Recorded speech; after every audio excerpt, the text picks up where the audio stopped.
It's time for Alamogordo Town News on Crazy Radio. I'm Anthony Lucero. When it comes to news on 95.1 FM, weather always comes first. There is an enhanced risk of severe thunderstorms over parts of the lower Midwest and southern plains today. A slight risk of excessive rainfall over parts of the North Mid-Atlantic and Northeast. And excessive heat warnings and heat advisories continue over Texas. Closer to home, hot and dry conditions will continue through the upcoming week, and there is a chance we're going to see the first 100-degree temperature this week. Very dry conditions and winds of 10 to 20 miles per hour will keep the threat for fires high. We'll have another look at the weather following this news.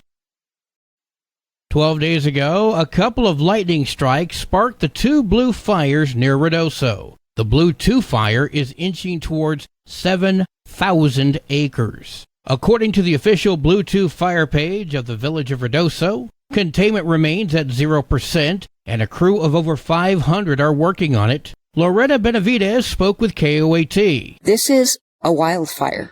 They cannot predict where it's headed. They can do their best estimates. Air resources are very active on that fire, and officials are advising tourists and residents to stay clear of the area of the fire. Some estimates suggest another 2 to 3 weeks to fight it. Evacuation orders are posted on the Lincoln County Fire Service Facebook page. Bonito Lake Road, Forest Service Road 107, and the Bonito Lake area remains closed due to the spreading of the Blue 2 fire. Crews are dipping water from Bonito Lake to aid in the efforts. I'm really concerned about it. I've been keeping a very close eye on that and just praying that it doesn't affect our lake, because it's gut-wrenching is what it is. It's really disappointing. And so I'm just praying that all works out well and none of that sludge from the fire ends up back in our lake, and then we have to start this process all over again. Alamogordo Mayor Susan Payne speaking with Crazy Radio. Bonito Lake was scheduled to reopen for fishing this past Saturday after being closed for about 12 years following the Little Bear fire in 2012. The lake and road will remain closed until further notice. Shifting now to the fire near Cloudcroft, the Moser fire is down to around 96 acres and still located about 4 miles east of Cloudcroft. The good news is, at last check, it was 92% contained and no evacuations were current. Crews expect that fire to be out soon, and unless there are any major developments, there will be no more reports issued on the Moser fire.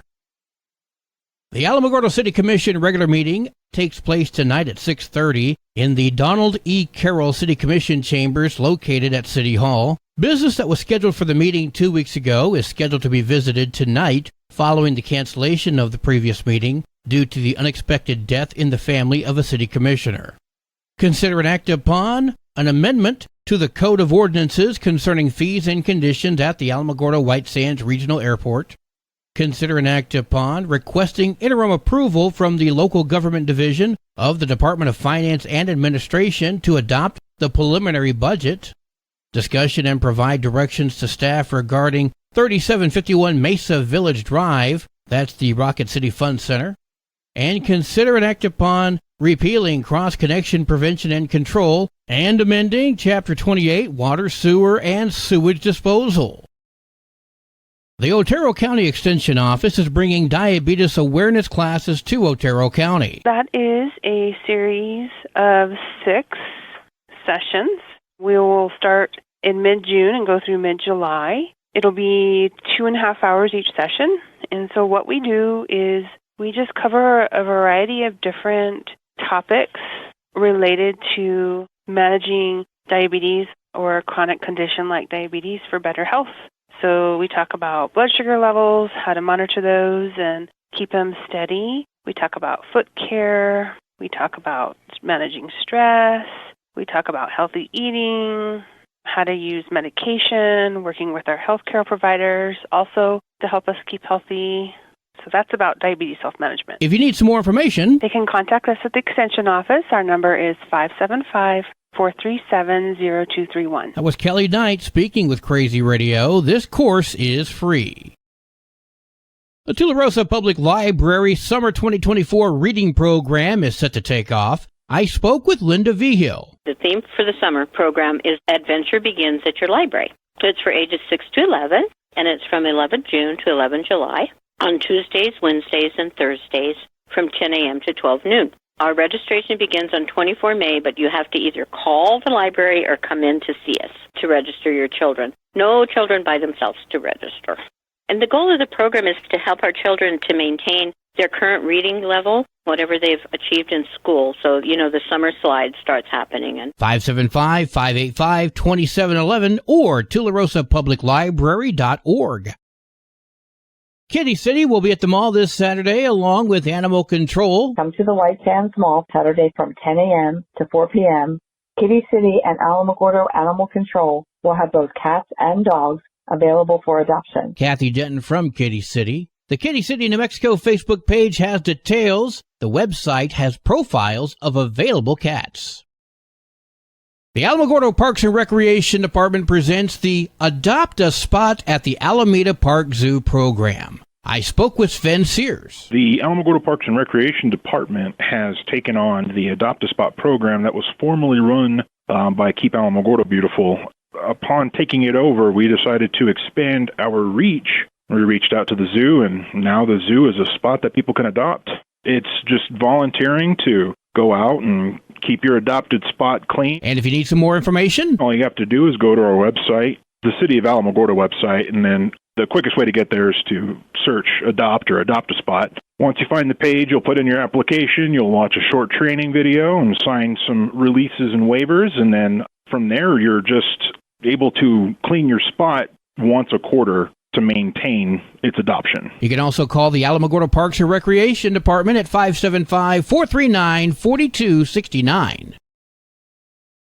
News from around the state in just a moment. This is Alamogordo Town News on Crazy Radio. I'm Anthony Lucero. Local news from local perspectives, from local voices. AlamogordoTownNews.org. Local sports, local events, and local happenings and more. Nonprofit owned and operated by Second Life Media. We are Otero County. AlamogordoTownNews.org. Heard daily on Crazy KALH Radio 95.1. Directory Plus is the right size book. It's the book if you need a phone book. That's what just one person has to say about Directory Plus. With its red cover, features, colorful yellow pages, and lots more, it's no wonder people all over use Directory Plus. It has so much more information. You can cross-check phone numbers or addresses or pretty much anything. Look on the plus side, Directory Plus. I'm a big fan of Directory Plus. The Sunland Park Fire Department assisted in recovering a body from the desert on Sunday, found by Border Patrol about a mile northwest of Memorial Pines Lane and Tierra Madre Court. The fire department assisted the Office of Medical Investigator with the recovery of that body.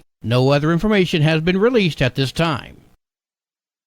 The Hobbs Police Department said a man was shot and hospitalized on Saturday just after midnight. 18-year-old James Lara Salazar was found with multiple wounds. He was taken to a local hospital and then flown to Texas for further treatment and listed in critical condition. Authorities are currently investigating and encouraging any tips from the public. Political candidates in New Mexico are gearing up for their final push ahead of the primary election, which is 1 week from today. The primaries are just the first hurdle for many candidates. They have to secure their own party's nomination before moving on to the general election in November. There's a four-way race for the Democratic nomination for the 3rd Judicial District in Donna Ana County. The current district attorney, Gerald Byers, is falling way behind his competitors when it comes to fundraising. He's currently facing Fernando Macias, Ramona Martinez, and Shahrazad Booth. Fundraising totals are not necessarily an indicator of who will win. However, they can show who is gaining support ahead of the election. New Mexico Secretary of State Maggie Toulouse-Oliver has launched a statewide campaign in order to educate voters about risks associated with artificial intelligence, deepfakes, and their impact on the manipulation of election information. She recently discussed the campaign with KRWG. I would really urge folks to visit this new website that we created called sos.nm.gov/AI. And we have an entire toolkit available, including a quiz that you can take after you've kind of gone through some of the tips. But when you're looking at photos, for example, certain kinds of shadows, whether or not hands in particular look real, in terms of video, whether or not, the individual is speaking in a way that, frankly, like you and I are speaking right now, a little bit faster, a little slower. That's how it would happen in real life. With the deepfake videos, we tend to see just a sort of monotone and speech that doesn't really vary in speed. A lot of the time you won't see blinking. Human beings blink.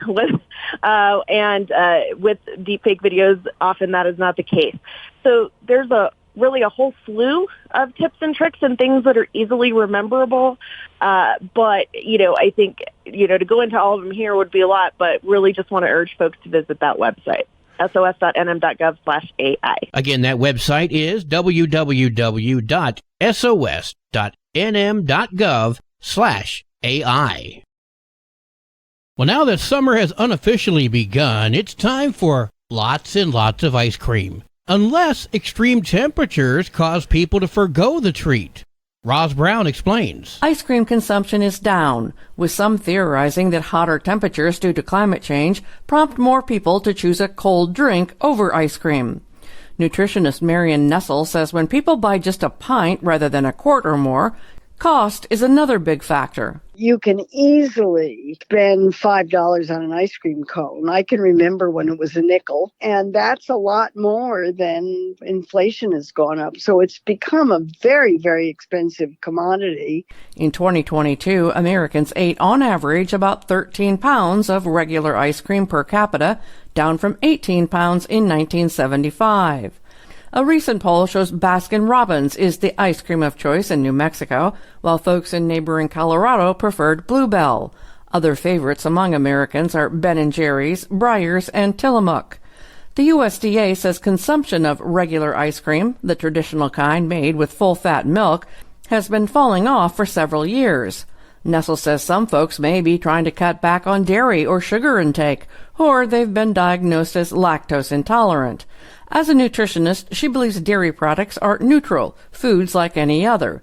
But eating too much of them isn't a good idea. Nobody ever said ice cream was a health food. It's a treat. If you buy a pint of ice cream, you know how many calories it is because the calories are on the package. If you go to an ice cream store, you don't. But it's going to have the same number of calories as the stuff in the package. If you're worried ice cream is bad for you, take heart. In 2018, a Harvard doctoral student studying the relationship between dairy foods and chronic disease found that those who ate ice cream no more than twice a week appeared to be 12% less likely to develop cardiovascular disease compared to those who didn't eat ice cream. I'm Roz Brown reporting. Weather is next. This is Alamogordo Town News on Crazy Radio. I'm Anthony Lucero. Hi, Sunny Harris with Animal Village NM. We all know that most pets are terrified during evacuations. So please keep your pets safe inside your home so they don't escape. Don't let your dog or cat be one of millions who will escape in fear and end up dead or in animal control facilities during fire season, which will quickly overflow and start euthanizing to make space. Contact your city administration office in advance in case you have to be evacuated. Find out who's taking in families with their pets during fires. Prepare your vehicle with room for your cat and dog crates. Have your blankets, water, food for you and your pets packed, and clothing packed and ready. Have your pet crates ready by the door, and give your pets CBD or other calming medications ahead of time to make it easy to load them and evacuate with them immediately. This is an emergency message from Animal Village NM. Your Crazy Radio spot-on weather forecast for the Tularosa Basin today calls for sunny skies. Mostly clear tonight, winds gusting as high as 18 miles per hour. Sunny tomorrow. Your high today in the basin, 95. Low tonight of 62. High tomorrow, 93 degrees. In Cloudcroft, sunny skies today, winds gusting as high as 22 miles per hour. Mostly clear tonight, winds gusting as high as 22. Sunny tomorrow, winds gusting as high as 20. Your high today in Cloudcroft, 72. Low tonight of 46. High tomorrow, 71 degrees.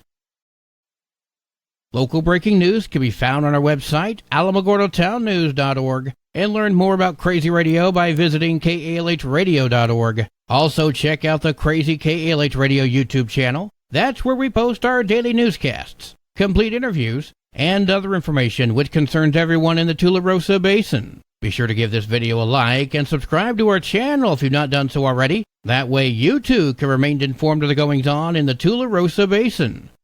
That concludes today's edition of Alamogordo Town News on Crazy Radio. I'm Anthony Lucero.